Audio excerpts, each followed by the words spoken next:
Bonjour à tous et bienvenue dans cette vidéo. Alors j'ai une question pour toi avant de commencer. Selon toi, quel est le Fold 4 dans les deux téléphones que je tiens? Celui qui est à votre droite ou celui qui est à votre gauche? Je vous laisse quelques secondes pour répondre en commentaire. Ne trichez pas, n'allez pas en avance. Alors si tu suis mes vidéos, tu sais très bien que j'ai commandé la version grise de celui-ci et qu'auparavant j'avais la version normale en noir du Fold 3. Et là on est sur le Fold 4 et tu vois qu'à première vue il n'y a pas beaucoup de différence. Allez, je t'emmène déballer celui-ci et voir ce qu'il y a dans la coque et voir ses finitions au premier abord de ce téléphone. Allez, c'est parti.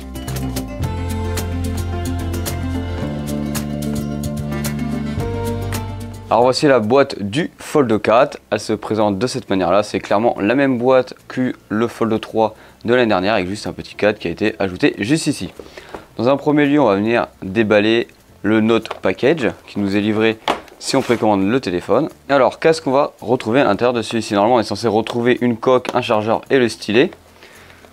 Hop, déjà, on a la coque qui ne ressemble pas du tout à la coque de l'année dernière. On avait une coque de papier avec un clapet. Ici, c'est le tuto pour pouvoir l'assembler sur son téléphone. D'accord, hop. La première partie, avec la partie collante juste ici. Ok, donc ça, c'est ce qu'on peut retrouver sur le Fold 3 déjà. Ici, on a l'arrière de la coque où on a la protection pour les objectifs et tous les capteurs. Ici, on a l'endroit où on va venir ranger le stylet. Ici, vous allez retrouver les mines pour le stylet, dans le doute si vous en abîmez une ou vous l'avez déjà trop utilisé. On a le chargeur super rapide de Samsung, 25 watts, qui recharge le téléphone à 50% en 30 minutes dans la théorie. Hop.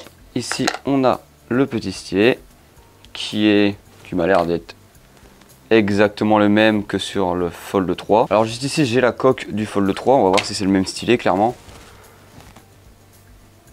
Ouais, c'est clairement le même stylet, donc si vous voulez acheter un stylet, achetez, ça se trouve celui du Fold 3. C'est le même en tout cas en visuel. Alors on avait cette coque là quand même sur le Fold 3 l'année dernière, c'est quand même beaucoup moins esthétique qu'une coque comme celle-ci. Oh, j'ai découvert un truc. Hop, on peut venir poser son téléphone comme ça tranquillement.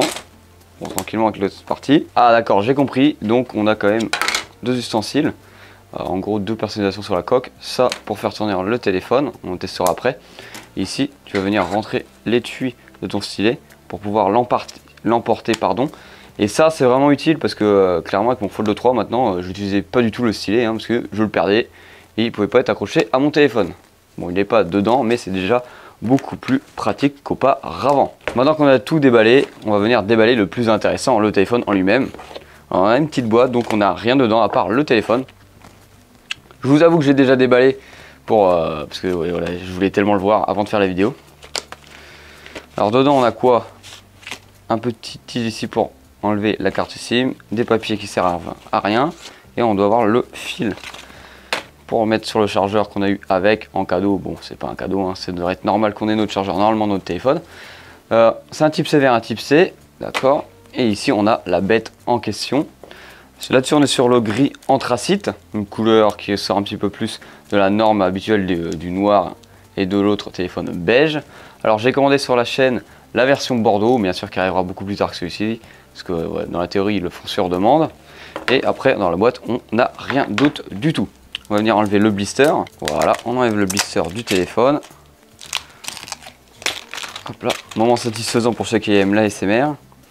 Alors, franchement, pour l'instant, j'aime bien la finition sur le côté qui est un peu plus aluminium que le Fold normal. On va venir le plier, parce que dans la théorie, il est censé être moins haut, moins large. Ok, intéressant, on va l'allumer. Je vais venir tout de suite comparer, c'est beaucoup plus fin que mon Fold 3. Espérons que Samsung ait mis un petit peu de batterie dans celui-ci pour qu'il s'allume. Voilà. C'est vrai que la charnière a l'air un petit peu plus fine. Alors là, on est sur un Fold 3 que j'utilise clairement tous les jours, donc il est un petit peu abîmé, hein, comme tout téléphone étant utilisé par son propriétaire. Voilà, hein, le problème des coques qu'on a comme ça où on colle, si tu l'enlèves pas, tu as énormément de saleté qui viennent se loger dans celui-ci. Et tu as même encore ici la colle qui reste un peu. Mais ça, c'est pas très grave. Alors, à première vue, voilà la différence entre les deux téléphones. Ce n'est vraiment pas surprenant que l'écran soit un petit peu plus large. Ça se voit un peu ici là sur les bords, par exemple sur le Fold 3 on voit qu'il y a un peu plus d'épaisseur que là. Ça fait un écran un petit peu plus immersif. un peu plus bord à bord, mais franchement c'est pas flagrant. Par contre les finitions c'est pas du tout la même chose. On est sur un côté mat et un côté aluminium sur l'autre. À l'arrière, l'endroit où sont logés les capteurs a l'air d'être un petit peu plus grand, donc on a bien des capteurs un petit peu plus gros et qui dans la théorie sont un petit peu plus performants. Cela reste à voir après bien sûr. Titre de comparaison, ouais, j'allais dire on sent les 8 grammes de différence, mais pas du tout, hein, on les sent pas du tout. Hein. Ok. On va voir en l'ouvrant. Ah, n'empêche, quand tu ouvres ton téléphone pour la première fois, tu as quand même beaucoup plus de résistance que le mien, voilà, que j'utilise vraiment tous les jours, qui est où voilà, la charnière quand même beaucoup moins résistante ou donne moins de résistance quand on l'ouvre. Et c'est vrai que quand on est en face, on voit beaucoup moins la petite courbure là, parce que là ça se voit. Ah ouais, là par contre où ça se voit le plus, vous le verrez pas vous à la caméra, mais c'est la sensation quand on passe dessus. Là on sent bien qu'il y a une crevasse. Là on est vraiment sur une crevasse qui est vraiment beaucoup plus fine. Je sais pas si ça va se voir à l'écran. Ouais, là sur cet angle là on voit qu'à gauche on la voit, et alors qu'à droite on la voit pas sur le Fold 4. Hop, voilà. Je vais vous faire des petites prises de vue tranquillement. Voilà, on est sur bien de le bris en caracite tranquillement. Hop, la charnière ici. On va venir comparer avec l'autre. Ah, elle est vraiment un petit peu plus fine, mais ça se voit vraiment pas. On voit qu'on a un téléphone neuf à ma droite et non à ma gauche, que j'ai quelques stars sur la charnière. Les finitions sont vraiment bien. Ça, franchement, je suis vraiment impressionné, ou en tout cas, j'apprécie beaucoup qu'il y ait un côté aluminium avec un côté brillant. Ça fait ressortir le téléphone, parce qu'un téléphone tout mat, des fois, c'est pas très intéressant. Okay, on va l'ouvrir. On va venir faire start, mettre dans le français.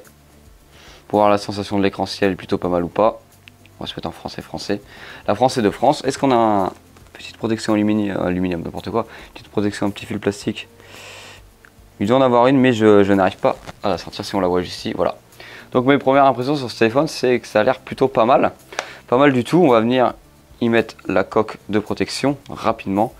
Hop, sans enlever le plastique, parce que je ne sais pas si le propriétaire de celui-ci va vouloir la mettre directement, car ce n'est pas le mien. Mon téléphone, moi j'ai la version Bordeaux qui arrive prochainement, un petit peu plus loin, je vous en ferai une vidéo. Alors voici avec le téléphone avec la coque, il devient quand même beaucoup plus épais. On va voir si ça marche bien.